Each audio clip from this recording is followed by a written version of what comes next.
Aujourd'hui, on se retrouve pour parler d'un sujet en particulier qui arrive à beaucoup de monde, qui moi m'arrive encore beaucoup cette saison. C'est le fait qu'on a des fleurs de tomates qui vont se mettre à sécher, qui vont ce qu'on appelle couler, qui vont tomber. Je vous prends l'exemple de cette grappe. J'ai une seule tomate qui a fructifié et toutes les autres fleurs, vous voyez, soit elles ont complètement séché, soit elles ont complètement disparu, elles sont tombées. Et au final, plutôt qu'avoir une bonne dizaine de tomates sur cette grappe, je me retrouve avec une seule tomate et pire encore, j'ai des grappes où j'ai vraiment zéro tomate. C'est la cata totale. Donc ce qu'on va voir dans cette vidéo, déjà rapidement on va faire une observation concrète, on va voir la situation et puis rapidement ensuite on va essayer de trouver les explications. Vous allez voir que l'explication majeure est assez surprenante, je suis sûr que ce n'est pas celle à laquelle vous pensez. Et puis rapidement après on va essayer de voir les solutions, comment est-ce qu'on peut d'améliorer ça. Vous allez voir qu'ici moi j'ai mis des solutions en place qui me permettent sur certains plants, sur certaines variétés d'avoir malgré tout de très bons résultats et d'avoir au final pas mal de récoltes de tomates. Donc on commence dans un premier temps par une observation. Je vous montre là de nombreux plants au potager, j'ai la chance d'en avoir plusieurs dizaines et vous voyez donc sur les étages du bas, sur les premiers bouquets de la saison, ce sont des bouquets en fait qui ont fructifié dès la fin mai, dès le mois de juillet. Moi ici sous climat du sud j'ai planté dès le début du mois de mai, donc les fleurs sont apparues 3 semaines plus tard, même pas 15-20 jours plus tard, et ça a commencé à fructifier dès fin mai, début juin. Donc tout s'est bien passé, premier bouquet plein de tomates, deuxième bouquet souvent plein de tomates aussi, et puis quand on monte au troisième, au quatrième bouquet, et bien là on passe comme si on arrivait dans un désert en fait. On a des grappes entières avec des fleurs qui ont soit complètement séché ou qui ont disparu, parfois 1, 2, 3 tomates qui se présentent, mais je perds 50, 60, 70, 80, 90, 100% de ma production sur ces bouquets floraux. Donc voilà la situation comme elle est. Et maintenant, donc, ce qui est important, c'est de comprendre pourquoi ces fleurs ont séché, pourquoi ces fleurs ont coulé.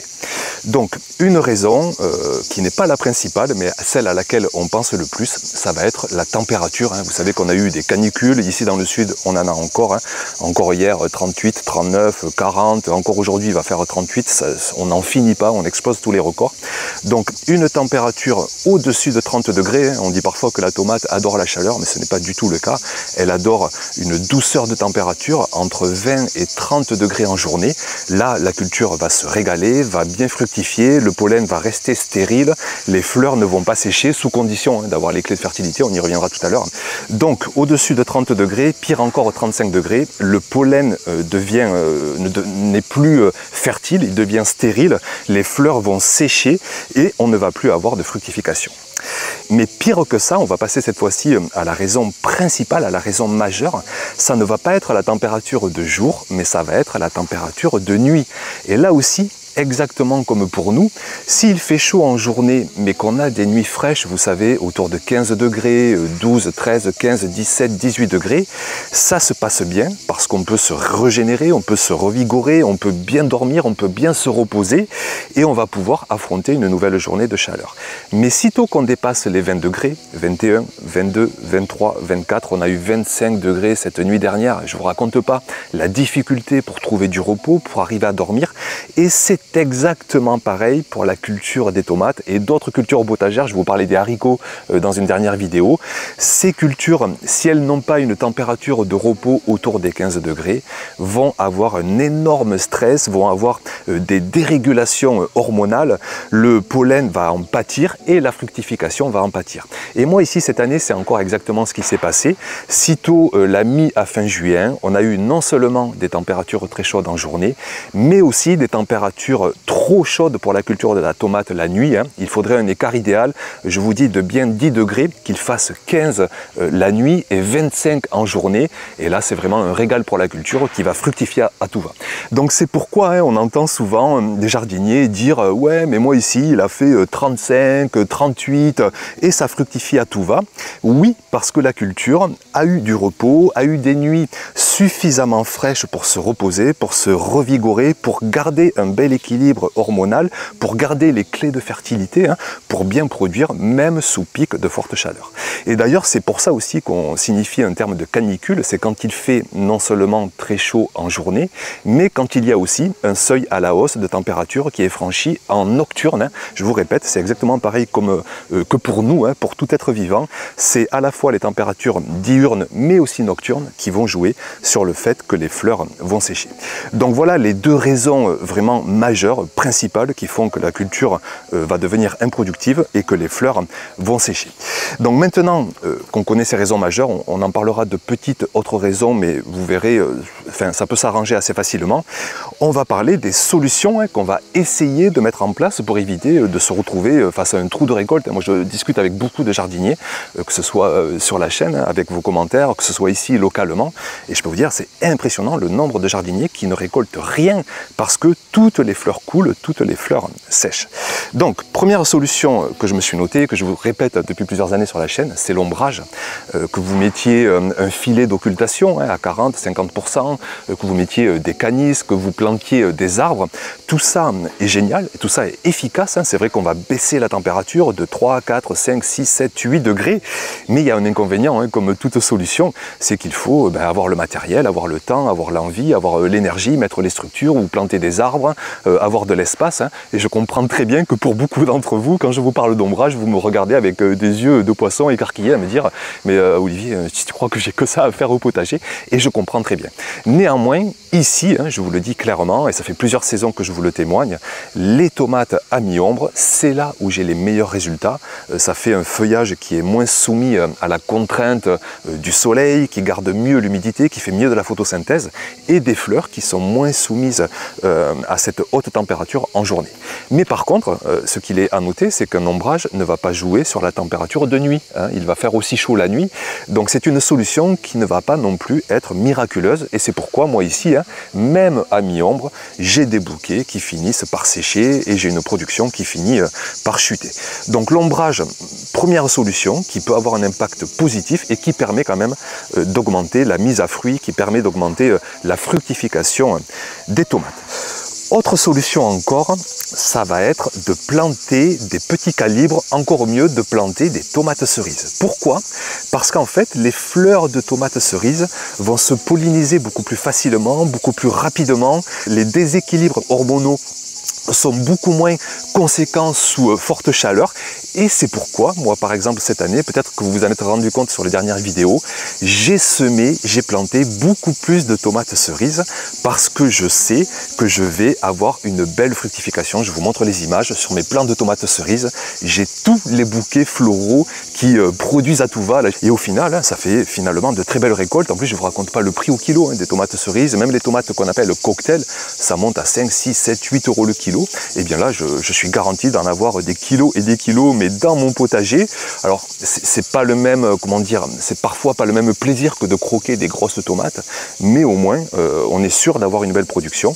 Donc à la fois les tomates cerises ou des tomates peut-être de petit calibre, vous allez avoir de meilleures chances d'avoir une belle fructification, et au contraire donc les tomates de gros calibre, je pense au cœur de bœuf, aux tomates russes, eh bien c'est un peu plus compliqué sous ces seuils de forte chaleur, à la fois diurne et nocturne, d'arriver à de bons résultats. Donc pensez-y vraiment, semer des variétés de tomates cerises. Deuxième méthode que je me suis notée, c'est le fait de brumiser, de mettre par moment une aspersion sur la culture de la tomate. Alors là aussi, on dit parfois, on dit même souvent, il ne faut surtout pas arroser le feuillage. Oui, dans des conditions normales, où le feuillage ne va pas sécher, où il fait 20-25 degrés, que les champignons peuvent se développer, mais quand il fait 30-35 degrés, je peux vous dire qu'il n'y a aucun risque de maladie, les champignons ne peuvent pas se développer, et la brumisation va sécher rapidement. C'est pourquoi bien des professionnels se mettent sous serre dans ma région par exemple, à la fois pour mettre un filet d'ombrage sur la serre, il fait moins chaud que dehors dans la serre en fait, et aussi pour mettre un système de brumisation qui va se déclencher plusieurs fois dans la journée, 3, 4, 5 fois, chaque fois juste quelques minutes, 3, 4, 5 minutes, pour aspercer, pour mouiller les feuilles, pour éviter que le pollen sèche et pour garder une belle fructification. Donc solution efficace, mais là on se retrouve aussi face à une énorme contrainte, un peu comme l'ombrage, c'est que nous on n'est pas des professionnels, on est des amateurs et il va falloir se taper à mettre une installation, des structures, mettre un système de brumisation par le dessus. Et moi c'est une chose, même après 10 ans sur ce nouveau potager, même en y consacrant beaucoup d'attention, je ne me suis pas encore décidé à faire ça parce que je trouve très contraignant cette méthode. Néanmoins, là je sais que sur mes carrés potagers, j'ai mis une petite programmation avec un asperceur, mais sur le bas en fait des plants pour mouiller l'entièreté de mes carrés potagers. C'est très efficace, hein, le sol reste bien humide. Et je me demande si l'année prochaine, je ne vais pas essayer de mettre ces asperceurs, cette fois-ci en hauteur, juste sur 7-8 mètres carrés. Hein. Impossible de faire ça sur une grande surface. Mais je pense que je vais essayer cette solution l'année prochaine. On vivra ça ensemble, hein, pour essayer de programmer ça. Alors il faut que je trouve aussi des programmateurs qui déclenchent plusieurs fois par jour. Pour l'instant, moi, ceux que j'ai, ils font pas ça. J'ai juste 1 ou 2 départs possibles. Mais là, il me faudrait programmer 4-5 départs dans la journée, brumiser pour garder un contexte d'humidité optimale et éviter que les fleurs sèchent. Donc, autre solution, hein, c'est si vous avez le temps, l'envie, l'énergie, vous prenez un brumisateur et 4-5 fois par jour, vous allez aspercer vos fleurs de tomates. Une autre solution encore, mais qu'il faut que j'approfondisse, que je teste, ça va être de semer, de planter des variétés qui sont adaptées en fait à la chaleur. Alors attention, je ne parle pas d'adapter à la sécheresse, hein, ça n'a rien à voir. Des variétés adaptées au manque d'eau, à mon sens, ça n'existe pas vraiment. Il faut de l'eau pour le potager, il faut de l'eau pour les cultures. Je vous l'ai répété 1001 fois, tout est eau au potager et il faut un sol humide. Mais par contre, il y a des progrès qui sont faits pour résister à la chaleur avec des fleurs, des pollens qui arrivent à garder une fertilité même une fois les 35 degrés dépassés. Mais ça, je ne peux pas encore moi vous le garantir par l'expérience. Ce sont mes connaissances qui me permettent de vous le dire, mais je sais que j'ai toujours eu une lacune en fait à raisonner à la variété, et là vraiment l'année prochaine je me le mets en fer de lance, en priorité. Alors je m'en suis noté quelques-unes à essayer, et si vous avez chez vous, s'il vous plaît, vraiment ceux qui sont au sud, sous les plus fortes chaleurs, même parfois en Espagne, mais j'y reviendrai tout à l'heure, c'est encore différent, mais si vous avez des variétés qui marchent sous forte chaleur, je veux bien les avoir en conseil dans les commentaires. Donc je me suis noté à essayer la San Marzano, la Marmande d'Espagne, la Saint-Pierre qui apparemment résisterait bien, la Principe de Borghese, la Pomodorino del Vesuvio. Donc vous voyez que tout ça, ça a quand même des origines hein, d'Espagne, du sud, avec peut-être des variétés donc qui résisteraient mieux. Et on verra ça ensemble la saison prochaine. Alors ça me fait penser, oui, à parler, parfois j'ai des témoignages qui me disent mais comment ils font en Andalousie, en Espagne, dans le sud de l'Italie pour produire? Ils ont des chaleurs qui sont encore plus marquées, encore plus conséquentes. Alors ce qu'il faut savoir, c'est que dans ces régions-là, bien souvent c'est fait sous serre avec des conditions qui sont assez artificielles. Déjà, bien souvent il y a des ombrages, il y a des ventilations, pour parfois dire même qu'il y aurait presque des climatisations, mais ça ne va pas jusqu'à la clim. Mais ce qu'ils font, c'est qu'ils font aussi des itinéraires plus précoces ou plus tardifs que le plein été. Et par contre, il y a des éclairages d'appoint pour recréer la lumière d'été, mais ils vont démarrer leur culture plus tôt ou plus tard en saison. Donc c'est pour ça qu'ils y arrivent, mais sinon, pas de miracle, hein, que ce soit au sud de l'Espagne, du Portugal, n'importe où. Quand il fait 35 degrés, c'est difficile pour la culture de la tomate de s'en sortir. Donc c'est pour ça qu'on essaie sous ces régions-là de recréer des conditions un petit peu artificielles par l'ombrage, par la brumisation, par la ventilation, et puis parfois par le hors-saison. Hein. C'est pour ça qu'on a des tomates qui arrivent très tôt en saison d'Espagne, du Portugal, d'Italie, pour arriver à bien produire cette culture. Ça me fait dire aussi que ça pourrait être une des solutions pour nous, essayer de démarrer plus tôt en saison, mais là aussi, quoi, hein, quand on est amateur, moi je sais que par exemple ici, j'ai des gels tardifs en extérieur jusqu'à mi-avril, encore début mai, j'ai des nuits qui sont très fraîches. Je vous avais fait une vidéo où je me posais la question, est-ce que je n'avais pas planté trop tôt début mai parce que mes plants avaient pris un coup de froid. Donc on ne peut pas trop aller contre les saisons. Si vous avez une serre un petit peu plus, hein, pour essayer de produire au plus tôt, mais là aussi on est soumis à la contrainte d'être simplement amateur et c'est pas évident, et puis on n'a pas envie parfois de déjouer les saisons, on a envie de faire avec la nature et de respecter au mieux les saisonnalités. Ensuite, je pense qu'il est important aussi de parler non seulement des conditions idéales en aérien, créer la bonne lumière, la bonne température, mais il y a aussi le sol. C'est très important que les réseaux racinaires soient dans des conditions optimales. Et là, il faut parler des solutions que je vous ai déjà parlé sur la chaîne aussi. Pailler un petit peu son sol pour préserver une humidité.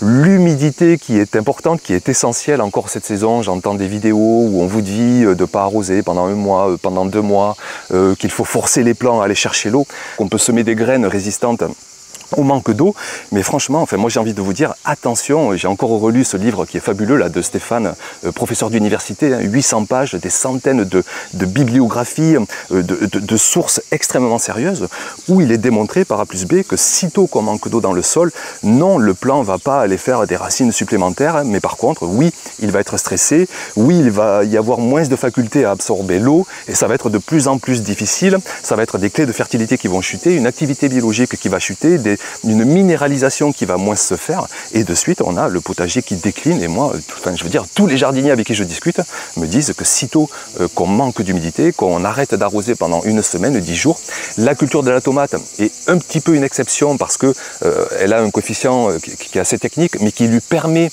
de bien résister au manque d'eau pendant 1 semaine, 10 jours, mais sous canicule, la réserve d'eau va très vite s'épuiser, et après il n'y a pas de miracle. S'il n'y a plus d'eau dans le sol, la culture va peiner, et on va augmenter ces problématiques, et notamment les feuilles qui s'assèchent, les fleurs qui s'assèchent, et la fructification qui ne se fait pas. Donc attention avec l'humidité du sol, arroser si nécessaire, un arrosoir au mètre carré, tous les jours dans le pire des cas, si vous avez un sol à nu, sitôt que c'est paillé, que c'est un peu ombragé par la culture, vous pouvez espacer de 2 jours, 3 jours, 5 jours, 1 semaine, 10 jours, si vous êtes dans des climats où l'humidité est fortement présente, où il y a des pluies passagères, mais pensez vraiment à l'arrosage, pensez bien sûr au sol éponge, aux apports de matière organique, que vraiment la culture ait accès à tous les minéraux essentiels dans son sol. Par rapport à ces minéraux essentiels, une autre petite raison que je vous parlais de tout à l'heure, d'une autre petite raison qui peut générer aussi ces fleurs qui coulent, ça va être si vous avez un excès d'azote dans le sol. Et ça, moi, c'est peut-être une chose qui m'arrive, c'est que j'ai apporté tellement de matière organique au début, très carbonée, qu'au contraire, j'avais une faim d'azote, mais tout ça finit par se minéraliser. En plus de ça, j'ai ajouté parfois de la corne broyée, de la poudre de sang séché, parfois de l'urine. Et au final, je pense que j'ai parfois des excès d'azote. Je le vois à mes légumes feuilles, les blettes qui sont monstrueuses, les choux, tout ça pousse très bien.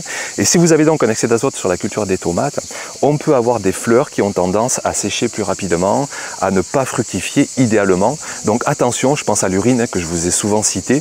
Je vous la conseille vraiment en roue de secours si vous voyez que vos plants jaunissent, qu'ils manquent de vigueur. Mais sinon, évitez les excès d'azote avec cette culture. Pour finir, je vous parlerai de l'acceptation. Je crois que c'est une solution que je vous cite souvent. On est amateur. Les pics de forte chaleur, les canicules, sauf ici dans le sud, normalement ils passent.